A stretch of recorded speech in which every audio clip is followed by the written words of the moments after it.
नमस्कार। आप सभी को हिंदू नववर्ष 2083 की अग्रिम शुभकामनाएं। 19 मार्च 2026 को ही हिंदू नववर्ष स्टार्ट विक्रम संवत 2083 स्टार्ट होने वाला है। हम सभी जानते भी हैं कि विक्रम संवत जो हिंदू नववर्ष का जो कैलेंडर है वो अलग होता है जो हमारा अंग्रेजी कैलेंडर होता है।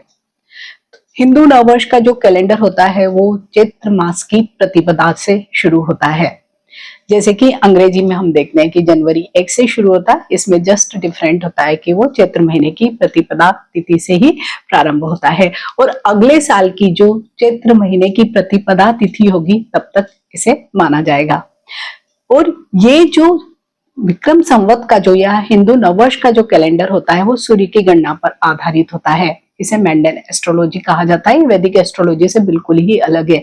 वैदिक एस्ट्रोलॉजी में हम चंद्रमा के मूवमेंट पे ही सारे प्रेडिक्शन करते हैं, लेकिन यहाँ पर हम क्योंकि हम एक बहुत बड़े हॉरिजन या देश काल समय के बारे में बातें करते हैं तो यहाँ पर सूर्य को केंद्र बिंदु माना गया है और उसका किस किस राशि में कब कब प्रवेश होगा और किस पर्टिकुलर डे पर होगा और उस डे का जो भी ग्रह होगा उसको ही वो एक पर्टिकुलर पोर्टफोलियो अलॉट किया जाता है।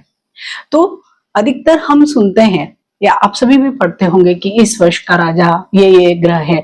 जैसे कि 2026 के जो राजा होंगे वो बृहस्पति देव होंगे और मंत्री होंगे मंगल। यहाँ तो हमें केवल 2 ही डिपार्टमेंट पता लगे हैं या 2 ही पोर्टफोलियो मालूम पड़े हैं, लेकिन एक्चुअल में इतनी अच्छी व्यवस्था मैंडेन एस्ट्रोलॉजी में की गई है कि 10 डिपार्टमेंट होते हैं जो जीवन के प्रत्येक क्षेत्र से जुड़े हुए होते हैं और वो प्रत्येक डिपार्टमेंट किसी न किसी ग्रह को अलॉट किए जाते हैं और उन्हीं ग्रहों का हम पूरे ही वर्ष में प्रभाव भी देखते हैं। अब जब आप ये वीडियो देखते हैं तो आप अपनी कुंडली पर भी इसे अप्लाई कर सकते हैं। इस मैंडेन एस्ट्रोलॉजी में दशा, महादशा, अंतर्दशा ये सब सारी चीजें नहीं होती, बस पर्टिकुलर जो ग्रह जिसको जो पोर्टफोलियो मिला है वो ही हमारे जीवन में काम करता है। तो आप इसे अपनी कुंडली में कैसे लगा सकते हैं? जैसे कि 2026 या 2083 विक्रम संवत के जो राजा आ रहे हैं वो है देवगुरु बृहस्पति। तो आप अपनी कुंडली में देखिए कि बृहस्पति कहाँ पर स्थित है। जिस भी भाव में स्थित है आप देखेंगे कि आपका ये जो पूरा साल है उसी भाव से संचालित होगा। सबसे ज्यादा चीजें उसी भाव से होगी, या अगर नहीं भी होती है तो आप उस भाव को देख लीजिए और उस भाव से संबंधित चीजें करिए, उसकी रेमेडीज करिए, तो आप देखेंगे कि वो ही वाला भाव एक राजा की तरह आपके जीवन में इस वर्ष हो जाएगा। वैसे ही मैं आपसे सारे 10 डिपार्टमेंट यहाँ पर शेयर करूंगी, तो आप उनको अपनी कुंडली में लगाकर देखिए, क्योंकि प्रत्येक जो भी मिनिस्ट्री है उसका पोर्टफोलियो अलग होगा जो हमारे जीवन से भी जुड़ा होगा। तो आप उसको अपनी कुंडली में लगाकर देखेंगे तो आप सचमुच पाएंगे कि वैसी ही चीजें आपके पूरे इस साल में हो सकती है, या अगर नहीं होती है तो आप वो सब करने की कोशिश जरूर करिए। तो मैंडेन एस्ट्रोलॉजी के अकॉर्डिंग 2026 साल बहुत अच्छा हो सकता है, क्योंकि राजा कौन है? देवगुरु बृहस्पति। तो एजुकेशन, फाइनेंस, जितने भी नई नीतियां या स्पिरिचुअलिटी इन सब के कारक हैं, तो ज्ञान और आर्थिक समृद्धि जरूर बढ़ा कर देंगे। वहीं पे मंत्री कौन है? मंगल। तो ये क्या है? साहस है, आपका कॉन्फिडेंस है, एनर्जी है, इन सब चीजों के प्रतीक हैं। हालांकि उसके साथ ही उग्रता भी बहुत है। तो राजनीतिक उथल पुथल जैसे हम देख ही रहे हैं, सत्ता में कई बदलाव हो सकते हैं, कई बड़ी दुर्घटनाओं के संकेत भी हो सकते हैं। तो कुल मिलाकर 2026 का साल कैसा रहेगा? जहाँ पे एजुकेशन या ज्ञान से संबंधित चीजें तो बहुत अच्छी रहने वाली है, लेकिन इसी के साथ कई चीजें ऐसी भी होंगी जो बहुत ही अलग होगी। तो यहाँ पर हम जब भी हम राजा या मंत्री की बात करते हैं तो प्रश्न स्वाभाविक रूप से उठता है कि इनको राजा किसने बनाया। और प्रत्येक साल जैसे हमारे यहाँ जो इलेक्शन होते हैं तो वो तो 5 साल के होते हैं, लेकिन यहाँ पे तो हर ही साल सत्ता बदल जाती है। तो एक जनरल सभी के मन में प्रश्न जरूर आता है कि हर साल ये राजा कैसे बनते हैं। तो मैं इस वीडियो में आपसे शेयर करूंगी कि क्या है मैंडेन एस्ट्रोलॉजी और ये जो हम नव वर्ष पे कैसे हर साल मंत्री और राजा को बदल देते हैं, वो भी आपको बहुत अच्छे से समझ में आने वाला है। वीडियो अगर स्किप ना करें, पूरा सुनते हैं तो आपको सचमुच में बहुत सारे कॉन्सेप्ट क्लियर हो जाएंगे। और इसी के साथ आपको ये भी क्लियरिटी आएगी कि जो मंडेन एस्ट्रोलॉजी के ही थ्रू जो अभी इंटरनेशनल जितनी भी प्रेडिक्शंस हो रही वो किस बेसिस पर होती है, वो भी आपको इससे जरूर आइडिया आएगा। तो इस वर्ष प्रतिपदा के दिन जो वार है वो है गुरुवार।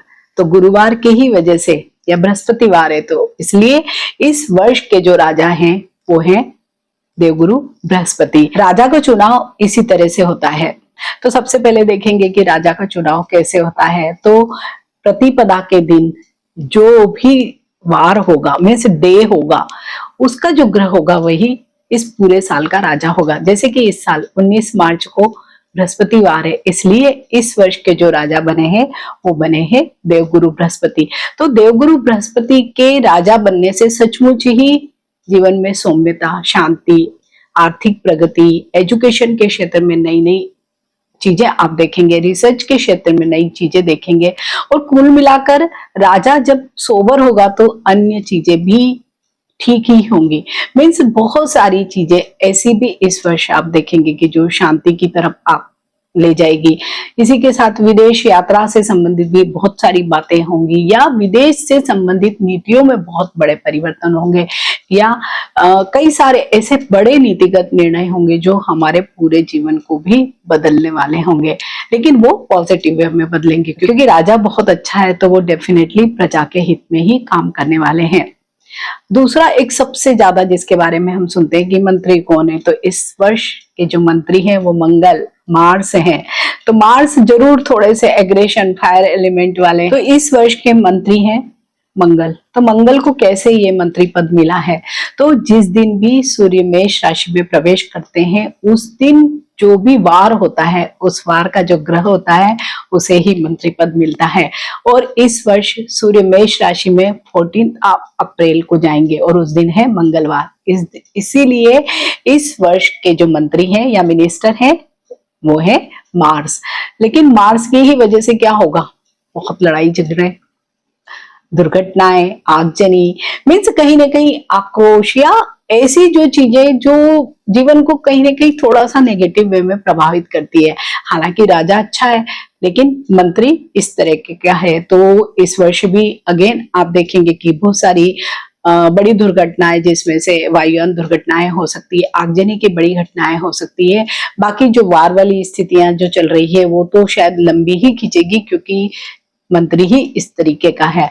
तो ये केवल हम भारत के परिप्रेक्ष्य में नहीं देख रहे हैं, हम पूरे विश्व के ही परिप्रेक्ष्य में देखते हैं, क्योंकि सूर्य तो सभी जगह है, तो सभी जगह यही स्थितियां लागू होती है। हालांकि सभी लोग विक्रम संवत वाले कैलेंडर को नहीं मानते हैं, लेकिन यही चीजें सभी जगह आपको देखने को मिलेगी, क्योंकि इसी की वजह से जितनी भी नेचुरल जो दुर्घटनाएं होती है वो सब होने की भी बहुत संभावना होगी, जिसमें सबसे ज्यादा जो आगजनी है या बाढ़ है, भूकंप है, मीन्स कहीं ना कहीं विनाश जिससे होता है वैसी ही कुछ चीजें हो सकती है। तो आप भी अपनी जन्म कुंडली में भी जरूर देखिए कि मंगल कहाँ पर स्थित है। जिस भी भाव में मंगल है तो आप उससे संबंधित चीजों को देखिए कि आप उनमें क्या कुछ पॉजिटिव चीजें कर सकें, तो आपका जीवन ज्यादा पीसफुल हो सके। वहीं पे एक पोर्टफोलियो का नाम होता है सशेष, या इसको हिंदी में अगर देखेंगे तो हम ये कृषि वाला जो विभाग है, कृषि मंत्री का विभाग या एग्रीकल्चर का जो पोर्टफोलियो है वो किसको मिलता है। क्योंकि जैसे अगर हम भारत की ही बात करें तो हमारे यहाँ तो कृषि प्रधान देश है हमारा, तो यहाँ पर इस डिपार्टमेंट का तो देखा जाना सबसे ज्यादा इम्पोर्टेंट होता है। हालांकि जब हम बड़े लेवल की बात जब भी हम बात करते हैं तो केवल राजा और मंत्री की ही बात करते हैं, लेकिन ये डिपार्टमेंट भी बहुत ज्यादा इम्पोर्टेंट है, क्योंकि खेती पर ही हमारा पूरा जीवन आधारित है। तो ये पोर्टफोलियो किसको मिलता है, जिस दिन सूर्य कर्क राशि में प्रवेश करते हैं उस वार को कृषि मंत्री का पोर्टफोलियो मिलता है। कर्क राशि क्या है, जल तत्व की राशि है, इसलिए कितना अच्छा बताया है कि जो जल तत्व की राशि है उसे ही कृषि मंत्री का दर्जा दिया जाना चाहिए, क्योंकि जो खेती या किसानी या फार्मिंग जो भी है वो किस पे डिपेंड करती है, जल पर ही डिपेंड करती है। तो इस वर्ष सूर्य कर्क राशि में 17 अप्रैल को जाएंगे और उस दिन है फ्राइडे यानी शुक्रवार। तो ये जो कृषि मंत्री का पोर्टफोलियो मिला है वो शुक्र को मिला है, तो एक अच्छा स्टार है जो जीवन में शुक्र, क्योंकि कहीं ना कहीं जीवन में कुछ नए जीवन के ही संकेत देता है। तो इससे ये भी एक अंदाजा आप निकाल सकते हैं कि इस वर्ष जो भी हर साल देखते हैं ना कि किस तरह से कितनी खेती किसानी किस तरीके की होगी, कैसे धन धान्य में वृद्धि होगी या नहीं होगी, तो वो सारी चीजें हम देखेंगे। तो इस वर्ष क्योंकि पोर्टफोलियो एक बहुत ही अच्छे स्टार वीनस या शुक्र को मिला है जो नए जीवन की और हमेशा संकेत करता है, तो ये वाला जो इस बार का एग्रीकल्चर पोर्टफोलियो है अच्छा दिखाई दे रहा है। तो हमारे यहाँ शायद जितनी भी क्रॉप्स आने वाली है वो बहुत अच्छी रहने वाली है। इसको आप अपनी व्यक्तिगत जन्म कुंडली में भी जरूर लगाकर देखिए और वहां पर हम कृषि मीन्स कहीं ना कहीं कोई नई चीज को उगाना है या डेवलप करना है, तो आप इसे अपने व्यक्तिगत जीवन में रिश्ते के रूप में भी देख सकते हैं कि कैसी आपके जीवन की चीजें इस वर्ष रहने वाली है। वहीं पे जो अगला पोर्टफोलियो होता है वो भी बहुत इंपॉर्टेंट है, वो है धानेश मीन्स जितने भी धान अनाज ग्रेन्स, इसका भी एक डिपार्टमेंट अलग से बना हुआ है। तो सूर्य जिस दिन धनु राशि में प्रवेश करता है वो ही ये धानेश का मिनिस्टर होता है। धान्य को पैसे से भी जोड़ा गया है, तो कहीं इसे हम फाइनेंस मिनिस्ट्री जैसा भी समझ सकते हैं। तो जो भी धानेश का मिनिस्टर इस वर्ष रहने वाला है, पोर्टफोलियो जिसके पास रहेगा वो होंगे बुध, क्योंकि जब सूर्य धनु राशि में प्रवेश करेंगे उस दिन 16 दिसंबर को बुधवार है, इसलिए ये डिपार्टमेंट मरकरी या बुध को मिला हुआ है। वहीं पे एक डिपार्टमेंट रेन मिनिस्ट्री भी है। तो माना जाता है कि प्राजन्य नाम के एक देवता है जो वर्षा करवाते हैं, तो जो भी चीज बरसने से संबंधित होगी इसका केवल हम बरसात से ही नहीं करेंगे, हम यहाँ पर धन धान्य जीवन में रस या रिश्तों में चीजें ठीक होना, हर जगह हम इसको देख सकते हैं कि जो चीजें एड ऑन हो रही है, मिल रही है, हमें बरस रही है, तो उन सब चीजों के लिए भी एक अलग से ही डिपार्टमेंट है जिसे मोटे तौर पे जिस पोर्टफोलियो का नाम है कि रेन मिनिस्ट्री। तो सूर्य जिस दिन आद्रा नक्षत्र में प्रवेश करता है तो उस दिन जो भी वार होगा वो डिपार्टमेंट रेन मिनिस्ट्री का उसके पास होगा। तो इन जनरल 21 या 22 जून को ही सूर्य आद्रा नक्षत्र में प्रवेश करते हैं। 22 जून को आ रहे हैं और उस दिन है सोमवार, यानी ये वार किसको मिला है? चंद्रमा को, मून को मिला है। मून तो एक अच्छा पॉजिटिव स्टार है, तो क्या होगा जो बरसने वाली चीजें, क्योंकि अगेन वो भी पानी से ही संबंधित है, तो कभी भी कोई भी चीज को हम अगर देखते हैं, क्योंकि यहाँ तो नाम ही रेन मिनिस्ट्री दिया गया है, तो ये सारी ही चीजें मीन्स बरसने वाली जिसमें कई चीजें हो सकती है, तो यहाँ पर ये मून को पोर्टफोलियो मिला है, तो ये भी एक बहुत ही अच्छा डिपार्टमेंट रहेगा। तो आप भी अपने व्यक्तिगत चार्ट में जरूर देखिए कि चंद्रमा कहाँ पर स्थित है, तो उस भाव से संबंधित अगर जैसे कि सपोज किसी के 11वें भाव में ही चंद्रमा बैठा, तो इट मीन्स क्या, धन की बरसात ही होगी आप लोगों के जीवन में। इसको आप व्यक्तिगत कुंडली में इस तरीके से देख सकते हैं। अब अगला जो पोर्टफोलियो होता है वो होता है रसेश, मतलब जिस भी चीज में रस है, मीन्स जो भी चीज जिसमें आनंद मिले, रस मिले, बस वही एक डिपार्टमेंट होता है।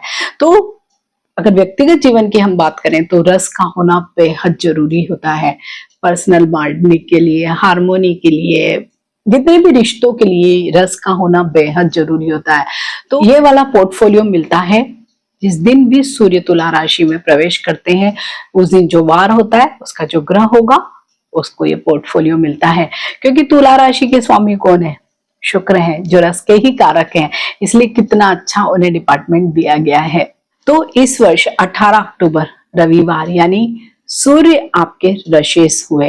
हालांकि सूर्य को रस से ज्यादा संबंध नहीं होता, लेकिन इस वर्ष क्योंकि उन्हीं को डिपार्टमेंट मिला है, तो कहीं ना कहीं लोगों के जीवन में रस या हार्मोनी या बॉन्डिंग या व्यक्तिगत रिश्तों में भी कुछ न कुछ अड़चने आएगी। और अगर हम बड़े परिदृश्य में देखें तो देशों में जो अनबन है, लड़ाई झगड़े या जो भी चीजें मारधाड़ वगैरह चल रही है, वो शायद सूर्य की वजह से और भी बढ़ जाए। तो रसेश इस वर्ष क्योंकि सूर्य को मिले हैं, तो कहीं ना कहीं चीजें और भी बिगड़ेंगी, सुधरेंगी नहीं। और एक और डिपार्टमेंट होता है, जैसे रसेश रस वाला, एक होता है निरशेष, मतलब जिसमें रस नहीं है। तो यहाँ पर इन चीजों से इसको देखा गया था, जब जब भी ये सिस्टम बना होगा कि रस यानी जितनी भी चीजें, जैसे ये गन्ना है या जितने भी फ्रूट्स हैं, उन जिनमें भी चीजों में रस है, वो वाली चीजें जीवन की। वहीं निरशेष यानी जिन चीजों में रस नहीं होता है, तो जमीन में से जैसे कई मेटल्स निकलते हैं, तो वो सारी माइनिंग की जो भी चीजें होती है वो क्या होती है, निरशेष होती है। जितनी भी मेटल्स हैं वो भी निरशेष होती है। तो ये वाला भी डिपार्टमेंट बहुत इंपॉर्टेंट होता है। जब जिस चीज में रस नहीं होगा तो वो भी, क्योंकि लाइफ में हर एक चीज का इंपॉर्टेंस है, तो उसके भी लिए एक अलग से ही पोर्टफोलियो बना दिया गया है। तो जिस दिन मकर संक्रांति होती है उस दिन जो वार पड़ता है वो निरशेष का मिनिस्टर होता है, उस ग्रह को ये पोर्टफोलियो मिलता है। तो इस बार 15 जनवरी शुक्रवार को मकर संक्रांति होगी। मीन्स ये होगा 15 जनवरी 2027, क्योंकि हमारा ये जो हिंदू नववर्ष है विक्रम संवत का, ये तो अगले साल के मार्च में ही फिर से नया बनेगा। तो इसमें ये 15 जनवरी जो 27 का आएगा वो भी इंक्लूड होगा। तो उस दिन है फ्राइडे। तो निरशेष भले ही शुक्र को मिला है, लेकिन कहीं ना कहीं क्योंकि शुक्र तो रस के ही कारक हैं, तो उनको एक अलग तरह का पोर्टफोलियो मिला है। तो कुछ चीजें आपके जीवन में भी आप अपनी व्यक्तिगत जन्म कुंडली में भी लगा कर देखिए, हो सकता है कुछ अलग हो। तो असल में निरशेष को हम यह कह सकते हैं कि ये बिजनेस मिनिस्ट्री है, क्योंकि ज्यादातर जो चीजें जमीन में से निकलती है, मेटल्स वगैरह होती है, जिन चीजों में रस नहीं होता है वो कहीं ना कहीं उनका ही लोग व्यापार करते हैं, बिजनेस करते हैं। तो इस वर्ष के जो निरशेष के मिनिस्टर हैं वो है शुक्र। अब अगला जो डिपार्टमेंट आता है वो है फलेश। मीन्स जितने भी फ्रूट्स से रिलेटेड वेजिटेबल्स हैं, फ्लावर्स हैं, ये यहाँ पे हम कॉस्मेटिक्स वगैरह भी देखते हैं, मतलब जो भी चीजें सुंदरता या ऐसी चीजें जिनसे भरण पोषण या कुछ एड ऑन हो आपके व्यक्तिगत जीवन में या बड़े लेवल पर भी, तो उनको फलेश बोला जाता है। तो जिस दिन भी सूर्य मीन राशि में जाते हैं वो दिन का जो ग्रह होगा वो फलेश होता है। तो इस बार 14 मार्च को सूर्य मीन राशि में जाने वाले हैं और उस दिन पड़ रहा है शनिवार। तो इस वर्ष के फलेश कौन हो गए, शनिदेव हो गए हैं, जो बहुत अच्छे शायद रिजल्ट ना दे। तो ये एक अलग से ही कंट्राडक्टरी ही पोर्टफोलियो उन्हें मिल गया हो, क्योंकि उन्हें कोई रस या ऐसी खूबसूरती या ऐसी चीजों से बहुत ज्यादा मतलब नहीं है। अब आती है वेल्थ मिनिस्ट्री। तो जिस दिन सूर्य कन्या राशि में प्रवेश करते हैं तो वो धनेश होता है। तो इस वर्ष 17 सितंबर को सूर्य कन्या राशि में प्रवेश करेंगे और उस दिन आ रहा है गुरुवार। तो अगेन धनेश कौन हो गए, बृहस्पति। तो राजा भी बृहस्पति और धनेश भी बृहस्पति। तो इस वर्ष का जो मेन मोटो जो हो सकता है या मेन जो बात हो सकती है वो धन की ही बातें होंगी। मतलब जो जीवन या जितना भी चीजें घूमेगी, जो हमारी पूरी पृथ्वी पे मीन्स हर एक व्यक्ति में, हर देश में सारी चीजें धन के इर्द गिर्द ही घूमने वाली है, क्योंकि धनेश भी यानी वेल्थ मिनिस्टर भी इस वर्ष बृहस्पति देव है, राजा भी वही है। अब जो लास्ट एक डिपार्टमेंट आता है वो आता है दुर्गेश, या इसे हम डिफेंस मिनिस्ट्री भी कह सकते हैं, जिसमें डिफेंस सुरक्षा भी होती है, आक्रमण भी, मीन्स दोनों ही चीजें, मीन्स कहीं ना कहीं ये लड़ाई झगड़े से संबंधित है, तो वो दुर्गेश बोला जाता है और जिसे हम डिफेंस मिनिस्ट्री भी बोलते हैं। तो जिस दिन सूर्य सिंह राशि में जाते हैं तो वो वाले वार के दिन का जो भी ग्रह होता है उसे डिफेंस मिनिस्ट्री उस वर्ष मिलती है। तो इस वर्ष 17 अगस्त सोमवार यानी अगेन मून के, चंद्रमा के दिन को ही ये मिनिस्ट्री मिली है, डिफेंस मिनिस्ट्री। तो पता नहीं क्या इसका रिजल्ट हो सकता है, कह नहीं सकते, आगे जाके ही हमें पता लगने वाला है। लेकिन ये थोड़ा सा एक कमजोर ग्रह को एक अलग तरह का पोर्टफोलियो इस वर्ष मिल गया है। लेकिन जब हम बड़े परिदृश्य में बात करते हैं तो वहां पर तो चीजें जैसे भी जिस देश की है वैसे होगी। लेकिन अगर हम व्यक्तिगत कुंडली पर इसको लगाते हैं और विशेषकर अगर आपके जन्म कुंडली में वो ग्रह रेट्रो है या कोई भी ग्रह, जैसे अभी बृहस्पति देव 11 मार्च तक रेट्रो ही थे, मीन्स वक्री थे, तब आप देखेंगे कि जो भी आपके जो पोर्टफोलियो या जो मिनिस्ट्री उस स्टार को मिली है वो बहुत डिफरेंट रिजल्ट उस पर्टिकुलर पीरियड में देगा। सपोज अगर कोई धनेश है और वो ही वक्री हो गए तो आप उस पूरे पीरियड में देखेंगे कि आपके जीवन में बहुत ज्यादा धन संबंधित अप्स एंड डाउन्स होंगे। परेशानी आएगी नहीं, अप्स एंड डाउन्स बहुत होंगे। तो आप इसे अपनी व्यक्तिगत कुंडली में जरूर लगाकर देखिए इन सारे ही भागों को, क्योंकि ये सारे ही भाव हमारे जीवन से ही संबंधित है। केवल मंडेन एस्ट्रोलॉजी को हम इंटरनेशनल या नेशनल लेवल के प्रेडिक्शन के लिए नहीं यूज कर सकते हैं, हम अपने लिए भी यूज कर सकते हैं। तो शायद आपको ये इतने सारे मिनिस्ट्री पता भी नहीं होंगे, तो ये मैंने आपसे शेयर किए हैं। आप इनको अपनी व्यक्तिगत जन्म कुंडली पर जरूर लगा कर देखिए और कमेंट में लिखिए कि क्या आपको इसे लगाना आ रहा है, और अगर लगाना नहीं आता है तो आप वहां पर कमेंट में पूछ सकते हैं कि कैसे इसे फॉलो किया जाए, या क्या कुछ उपाय, अगर हमारा सपोज कोई मिनिस्ट्री वाला पोर्टफोलियो बड़ा ही बेकार जगह आ गया है या वहां पे प्रॉब्लम है, तो क्या कुछ रेमेडीज की जा सकती है, तो वो भी मैं आपसे शेयर करूंगी। तो मिलते हैं एक नए वीडियो में। टिल देन, नमस्कार।